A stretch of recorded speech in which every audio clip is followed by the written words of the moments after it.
Hello everyone, I am doctor Monalisa Bose और आज हम बात कर रहे हैं different types of dental crown के बारे में। डेंटल क्राउन क्या होता है?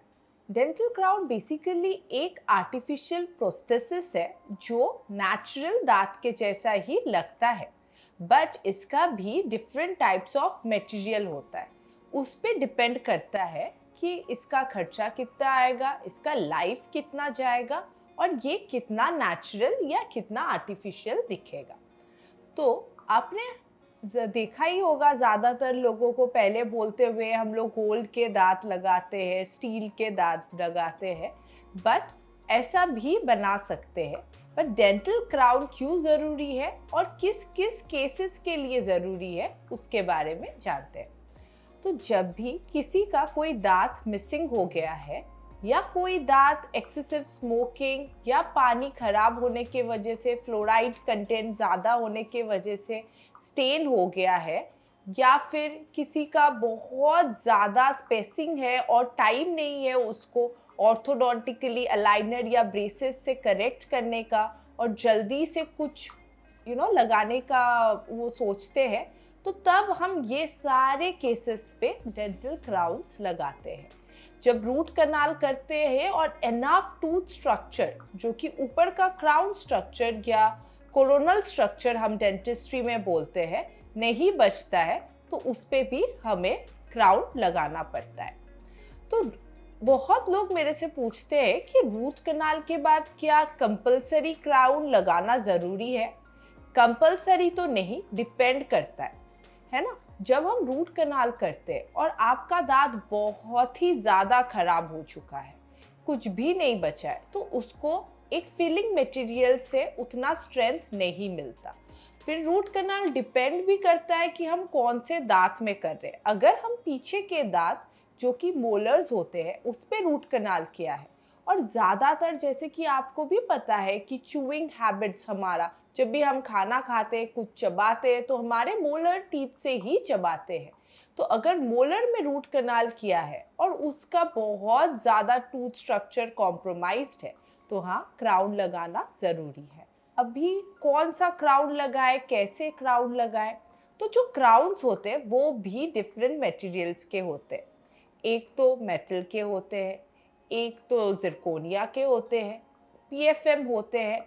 जिरकोनिया के भी डिफरेंट टाइप्स होते हैं और उसके हिसाब से उसका एक्सपेंसेस भी बढ़ता है। और जिरकोनिया क्राउन्स के साथ आपको यूजुअली वारंटीज भी मिलते हैं। अगर आप नॉर्मल एक मेटल क्राउन लगा रहे हो जिसपे कोई भी कोटिंग नहीं है पोर्सेलिन का, तो वो बहुत ही बेसिक क्राउन स्ट्रक्चर पे आता है, उसका एक्सपेंस भी बहुत कम रहता है। बाद में उसके साथ बहुत सारे कॉम्प्लिकेशंस रहते हैं जो कि हम आगे के वीडियोस में बात करेंगे। अगर आप पीएफएम लगाते हो तो पीएफएम होता है पोर्सिलिन फ्यूज्ड मेटल। इस पे भी मेटल होता है बट वो अंदर के तरफ होता है। पीएफएम ज्यादातर लोग चूज करते हैं क्योंकि थोड़ा सा बजट फ्रेंडली होता है। हाँ, ये भी नेचुरल दांत को मिमिक करता है, तो कुछ टाइम बाद हो सकता है कि अंदर का जो मेटल है आपका बाइटिंग हैबिट्स के बाद वो एक्सपोज हो जाए, है ना। और जो जिरकोनिया होता है वो एकदम ही मेटल फ्री होता है, ना अंदर के तरफ कोई मेटल होता है ना बाहर के तरफ। तो ये प्रॉपर जिरकोनिया मटेरियल से बनता है। ये आपके जो नेचुरल दांत है उसको एकदम प्रॉपरली मिमिक करता है। आपको डिफरेंस पता ही नहीं चलेगा आपके नेचुरल दांत या आर्टिफिशियल दांत में, है ना। तो आप बोलते हो कि बस इतना के लिए क्या हम जिरकोनिया ले, कि पीछे का दांत ही तो लगाते हैं। पेशेंट्स आके बोलते हैं कि पीछे का दांत ही तो लगाना है, तो हम मेटल लगाए, पीएफएम लगाए, क्या फर्क पड़ता है। हाँ, कभी कभी पेशेंट्स मेटल एलर्जिक भी होते हैं, है ना। तो उस केसेस पे हमें थोड़ा सा ध्यान रखना होता है। जब एक्सेसिव जिंजाइवल ग्रोथ, जिंजाइवल यानी कि गम ग्रोथ प्रेजेंट होता है, तो उस केसेस पे भी हमें देखना पड़ता है कि हम पीएफएम दे सकते हैं कि जिरकोनिया। प्रेफरेबली जिरकोनिया देना ही बेटर रहता है। तो मेटल क्राउन्स में ये होता है कि जो अक्लूजन या बाइटिंग हैबिट्स होते हैं उस पे भी कभी कभी इशू आ सकता है।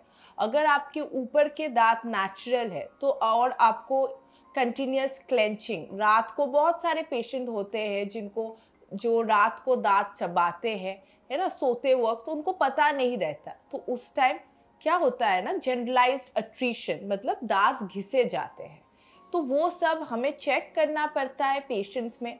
अगर आप सेफ साइड चूज करना चाहते हो, बजट फ्रेंडली चूज करना चाहते हो, तो आप पीएफएम जो कि पोर्सिलिन फ्यूज्ड मेटल चूज कर सकते हो। बट ये भी है कि कुछ टाइम बाद हो सकता है कि इस जो क्राउन्स है उसका मेटल एक्सपोज हो जाए।